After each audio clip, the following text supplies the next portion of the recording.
Hey, welcome back to my channel. Today I want to talk again about the Colleen Ballinger situation because recently another commentary YouTuber, Horrendous, made a video that is making its rounds where he said Colleen is just a silly goose. Now, of course, that's not the only thing he said, and there are some things he said that I agree with, but his overall message, I believe, was harmful, and it was ill-informed, and it just causes more harm. So what Horrendous was saying is that Colleen was not grooming Adam because she did not ever do anything to Adam. And what people don't understand is when you say, well, it's non-sexual grooming, you're still carrying that intense energy from sexual grooming into your other definition of it. The point that I'm making here is that grooming is an intentional process to set someone up to do a thing. And what I don't quite understand is, what thing do you think that Adam was groomed into doing? Do you think that Adam was methodically groomed into hearing divorce stories or making content for him? That doesn't really make sense to me, because that isn't grooming. I don't know. And now, as Horrendous said, there are many definitions of grooming. So I am going to pull some up, and I will cite my sources below so that you can review them if you would like to. But this first thing I got is a fact sheet from portal.ct.gov, and it is called "What is Grooming?" And it says, grooming is a tactic where someone methodically builds a trusting relationship with a child or a young adult, their family and community, to manipulate, coerce, or force the young adult to engage in sexual activities. Now, one could argue that sexual activities means actually having intercourse, but I would argue that it is anything that is sexual in nature, like having conversations about sex, or asking for pictures, for explicit pictures, or asking him if he has had sex. And so then this next thing I am going to look at, I did not screenshot it, but I have it up on my iPad, and it is from a place called theconversation.com, and it was written by someone named Michelle McManus, that is the head of criminal justice at Liverpool John Moores University. So I would hope that would mean she knows a little bit about what she's talking about, even if I don't, because I'm not an expert. I'm not claiming to be an expert, but I'm just someone on the internet. And it is called Grooming. An expert explains what it is and how to identify it. And now, obviously, I'm not going to read the whole article because of copyright reasons, and also because it'll take really long, but I'll read some of it. According to ex-FBI agent Ken Lanning, the term grooming originated in the 1980s during a series of investigations into sex crimes against children in the U.S. Okay. Groomers place themselves in roles that allowed them access to children, such as club leaders, carers, and teachers. Investigators found that the grooming process involved normal adult-child interactions such as playing games, buying gifts, and trips to the park, which isolated victims. On the surface, these behaviors would not necessarily flag any concern. Another finding was that offenders take a lot of time to develop a relationship, which, if you know about Colleen Ballinger, she fostered a relationship with these minors over years, having them in group chats and then meeting up with them at shows. Learning about the victim's vulnerabilities, likes, and interests. They use this knowledge to gain and maintain control and trust, and they slowly introduce sexual content and physical contact. So even if she didn't engage in physical contact, she definitely introduced sexual content. And now I know this video is definitely gonna get demonetized with the amount of time I have said that word. Readers might be shocked that a person can be repeatedly essayed without the use or threat of violence.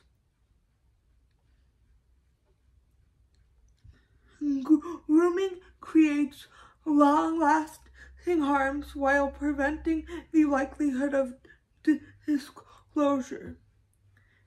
Victims are often manipulated to acquiesce to the abuse.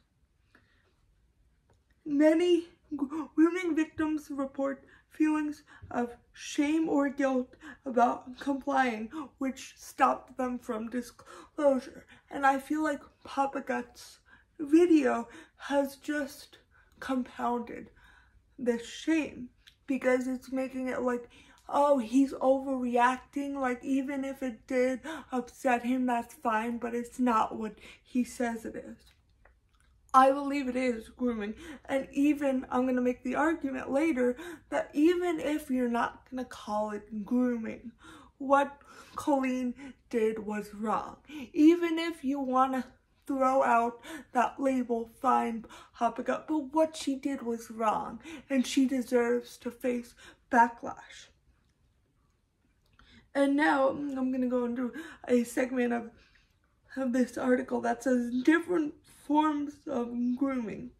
Grooming can be romantic, for financial, or for criminal, or another thing I can't say on YouTube purposes, and can target both children and adults. The common aspect is that a perpetrator manipulates a victim by building trust and rapport.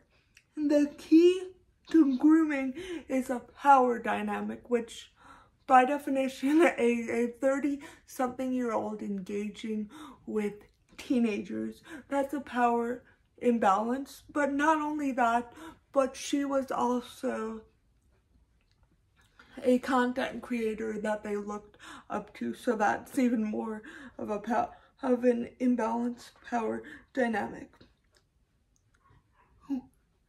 Within the relationship, age, gender, physical strength, economic status, or another factor. Technology has allowed groomers to identify and target victims in new ways.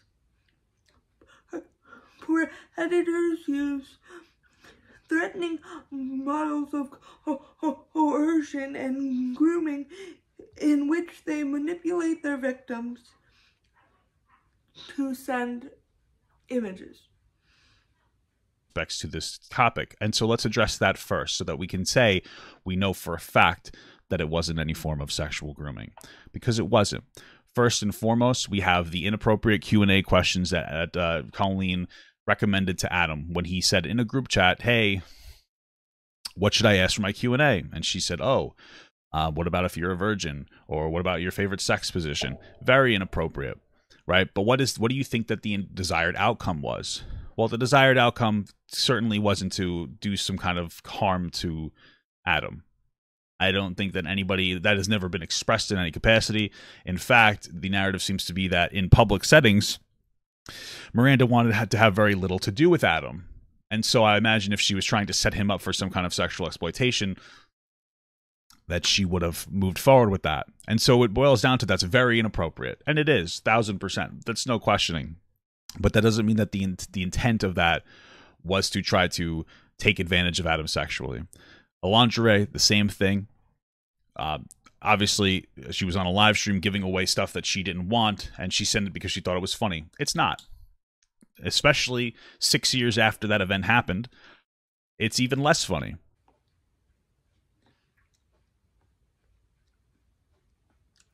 So, by this very definition, you don't need to engage in contact for it to be considered grooming. But even if we are going to take Papa Gut's belief that this is not grooming, it is not okay. What 30-year-old thinks it's okay to ask a 15-year-old if they are a virgin? What 30-year-old thinks it's okay to disclose about her intimate life, I'm gonna say, because I'm really trying to not mess up the algorithm, but her intimate life with her husband and then later with the man who is going to become her husband? What 30-year-old thinks that's okay? And if you think that's okay, stop it and get some help. But seriously, it is not okay to do that. Even if Colleen did not have any intention on acting on these things, the fact is her behavior normalized this for many people, and it opened them up to further harm, because the thing is when that door is opened, when that behavior is normalized, then the person is not likely to think twice when another adult does the same thing to them who may intend to take it a step further. And Papa Gut made the argument that this was 3 years ago and like things were different then, and especially 6 years after that event happened, it's even less funny. And I want to be clear, because it wasn't funny then, but we have moved rapidly socially over the past 6 years. I would say more so than we have the 50 years before. We are in the age of the internet, the age of rapid communication, rapid information, and we are moving very quickly socially. And I'm not saying that that's a bad thing, but what I am saying is that we move fast. And so saying something was acceptable 3 years ago and now it's not, to a lot of people goes, well, that's silly. It was only 3 years. We've moved rapidly. We are in a massive exchange of information. Okay. And the conversation, by the way, about parasocial relationships is very new. Parasocial relationships have existed forever. We've really only been talking about them for the past year or two, realistically. Yes, I agree, times have changed, but I don't think it was ever okay to talk to a minor that way as an adult. And I know the term parasocial relationship is fairly new and we're defining boundaries, but even if we are to say that, like, even if we're gonna take the parasocial aspect out of it, it's a woman in her 30s who did this to teenagers. And specifically, a lot of it happened to Adam McIntyre.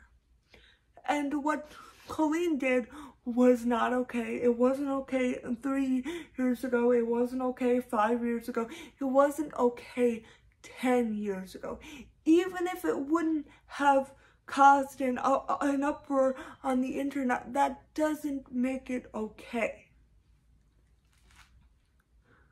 Grooming has never been okay.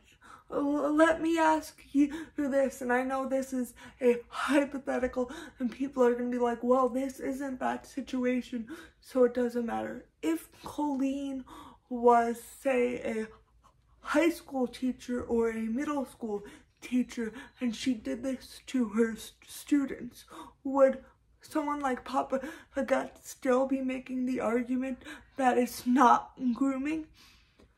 And also, Papa Gut made the argument that this is all, that Adam is more traumatized by people's reactions 3 years ago than he was to what Colleen did. And as Radiant Brick said, you don't know what was more traumatizing to Adam. Who are you to say that?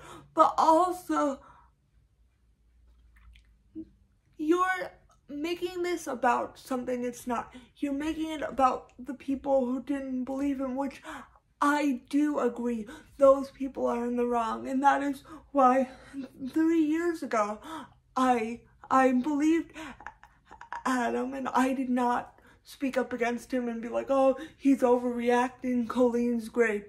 There's a bit of blame for all of you who, again, were eating up Cody's narrative for the past 3 years. There's blame for all of you. Because while I didn't see Cody's video, because it's impossible to see, I guarantee you, based on the way that you guys seem to interact with social situations and social narratives, you probably massively, disproportionately shit on a young man, a boy at the time, who was just expressing a frustration because he was in an inappropriate parallel friendship with a large content creator that he loved a lot, and it ended because she's kind of a bitch. And that's really what happened here. And you guys took it, and you ran with it, and you shit on this poor kid for 3 years, and you put him into a situation where now he has so many emotions surrounding this whole entire topic that he's spiraling out of control, and when this entire thing ends, he's not going to feel good.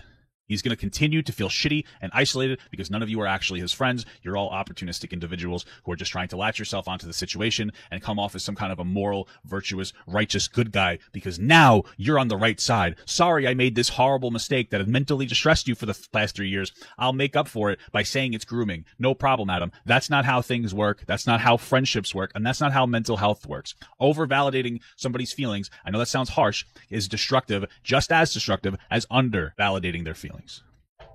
There needs to be a proportionate response where you meet the person where they are and you just help them explore the situation. You don't want to overstate it. It absolutely is a thing that you have a profound impact on the way that somebody will interact with a particular topic based on your response, and you need to meet the person at where they are at. You can't just over-validate it. It will be destructive to their mental health. Again, I didn't engage in that, and I know a lot of people did.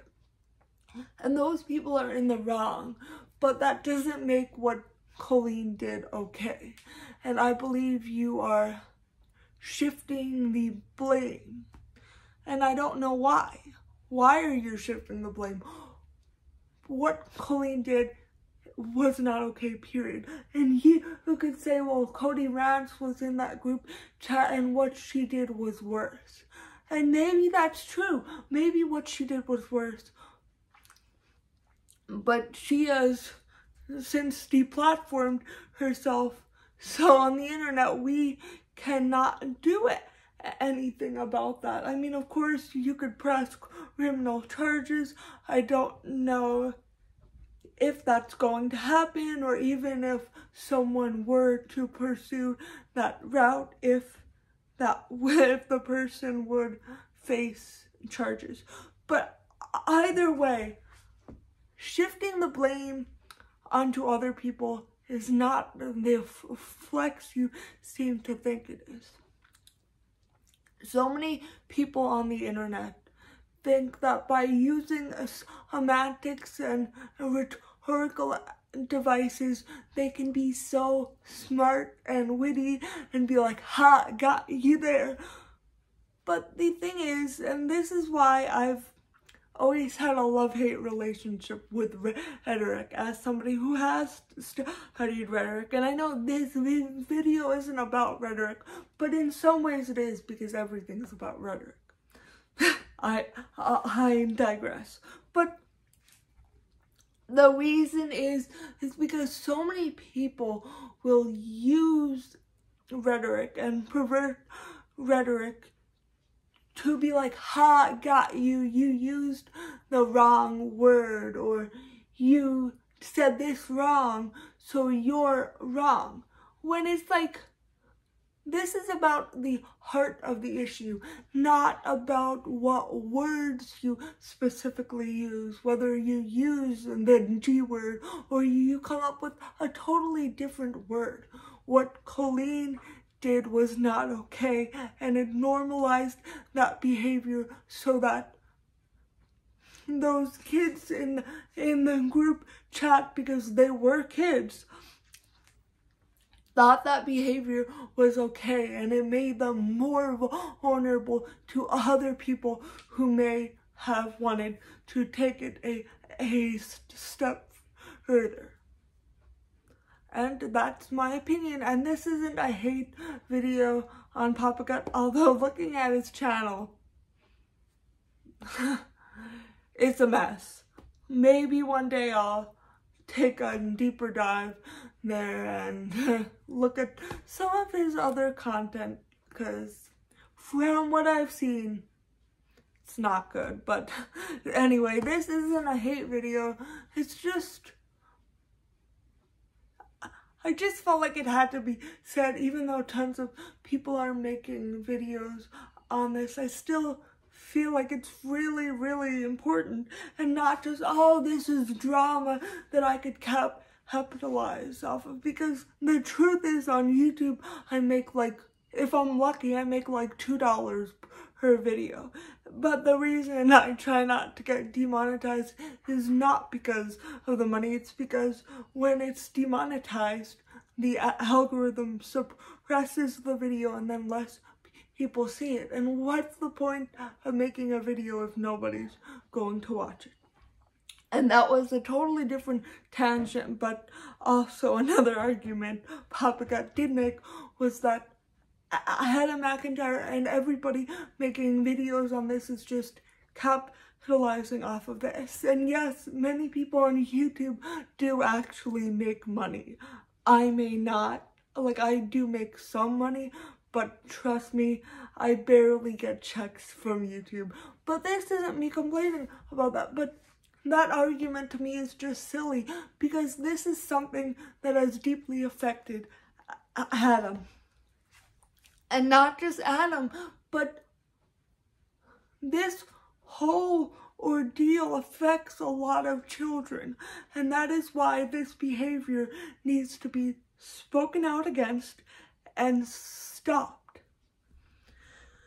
The last thing I want to address is that Papa Gut was saying that people don't really care about Adam because nobody's telling him to go to therapy. First of all, going to therapy is a very